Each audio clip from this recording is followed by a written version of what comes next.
Kim, and I'm back for another week of 10-minute tips for your relationships. 10 minutes. So this week, I want to talk about something that maybe most of you have heard about. It's a book written by Gary Chapman called The 5 Love Languages. And The 5 Love Languages is a book that was written to describe how most people demonstrate their love for their mate. And not just your mate, but just other people in general.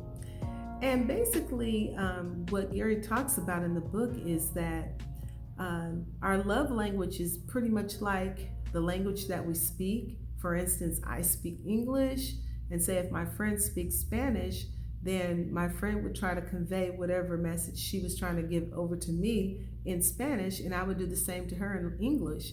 But the thing about it is, I don't understand Spanish, and she doesn't understand English. And so sometimes our conversations may not go too well, or we may not communicate very well because we are not speaking each other's language, or at least understanding it. So what Gary does is he breaks down how most people express their love in 5 different ways.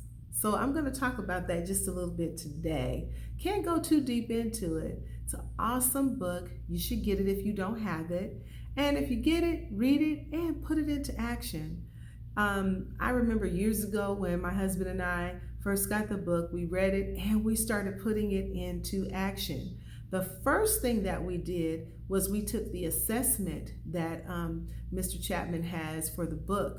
And what you do is you answer a series of questions, and then once you're done with the questions, you add up your totals, and then you kind of find out what your primary love language is. You can have a secondary too. Most people do have a secondary. And then you know how you operate. Now, the secret to all of this is that once you learn what your primary love language is, it's up to your mate to start speaking to you in that language. That's the difficult part, right? Because most of us, whatever language that we speak, that's the language that we're trying to give. So for instance, whatever our love language is typically the love language that we're trying to speak to our mate. So as an example, my primary love language is quality time.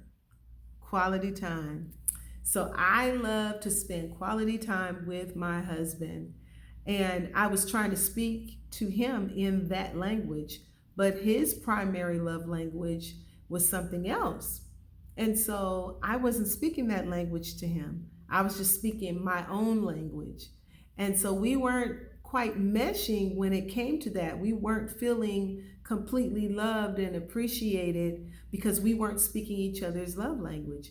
His primary love language is words of affirmation. And so he was trying to speak to me in words of affirmation, and I wasn't getting it. So once we read the book, we understood what the differences were and how we were supposed to approach it. Then it became clear that we can fill each other up with all the love that each person needs by speaking their primary language to them. So let me start. Real simple. The first love language that I want to talk about is words of affirmation, okay? So if your mate's primary love language is words of affirmation, that means that that particular person likes the attaboys, they like the compliments, they want to hear that you love them throughout the day. They're the ones that enjoy those text messages telling them how special they are and how much you love them. They're the ones who like you to tell them, "Oh, that cologne smells good," or "You look so pretty in that dress." That's what they like, okay? So you have to make sure that you're giving them the compliments. You have to make sure that that person's feeling loved by the words that you're speaking to them. And the flip side of that is the person whose primary love language is words of affirmation. If you're always speaking negative, cruel things to them, it takes them a while to recover from that. Okay? So the next one that I want to talk about is acts of service. Right. Number 2, acts of service. So these people feel like actions speak louder than words. So they feel like doing things for them lets them know that you love them, and that you're concerned about them. So that means making sure that their laundry is done, picking up, keeping things clean, running errands on their behalf. We're not talking about being a slave or anything like that, or, men or women roles. That's not what I'm talking about. But I'm talking about how we're expressing our love for this particular person whose love language is acts of service, by expressing your love for them through what you do for them. Even if it's a small thing, it doesn't have to be big things, it can be small things. And those are the things that make them feel loved, right? And the thing about it too is when you do those things because you love them, because you care about them, and they don't feel like you feel like it's this big obligation or you're just doing it out of duty, that makes them feel loved. But when you make them feel like you're doing it out of duty, no, that doesn't jive for them. So acts of service, right? So you need to find out, does my mate really, really enjoy or really, really get excited when I do things for them? So that's something to consider. Okay, so number three is receiving gifts. Now, some people may say, okay, this person is just materialistic, but that's not true. That's not necessarily true.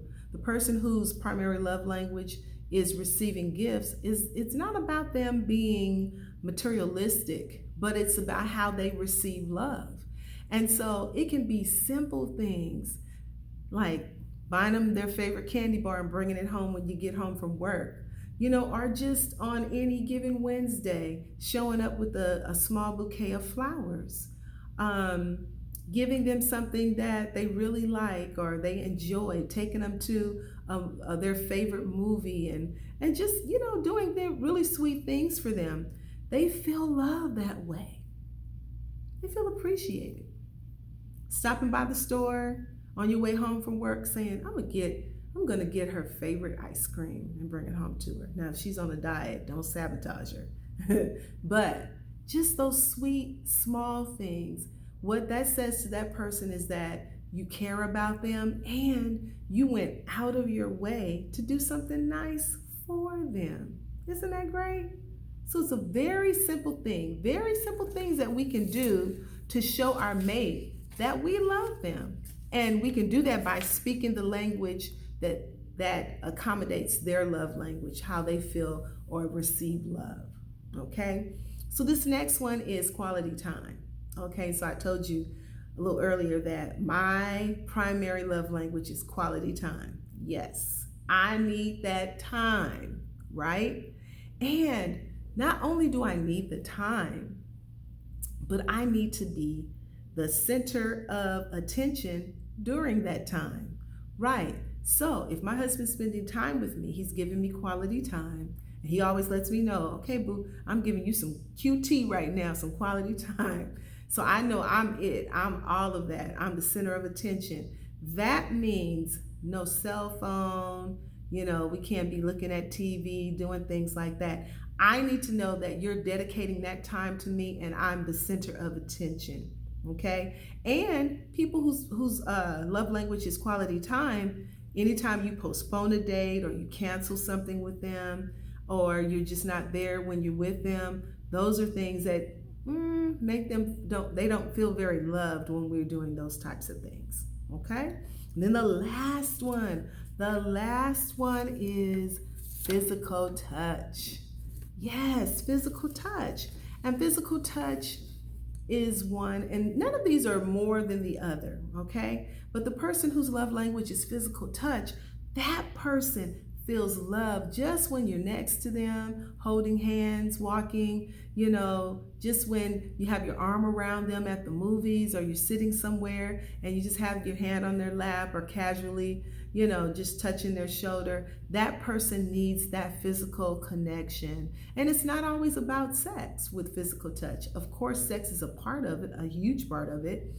But with that person whose primary love language is physical touch, it's not just about the sex, but it's about them feeling connected to their partner through the means of touch, right? So these are things that are really important to us as husbands and wives, as partners in our relationships.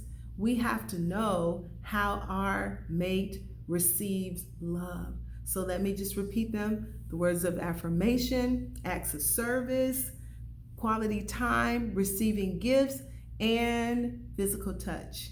These are my 10-minute tips for the day. Hope you enjoyed them. Please share this video with someone who may need to know how to figure out if they're loving their mate the way that their mate needs to be loved. And you can take this assessment on the number 5lovelanguages.com. Gary Chapman is the author of the book. Take care.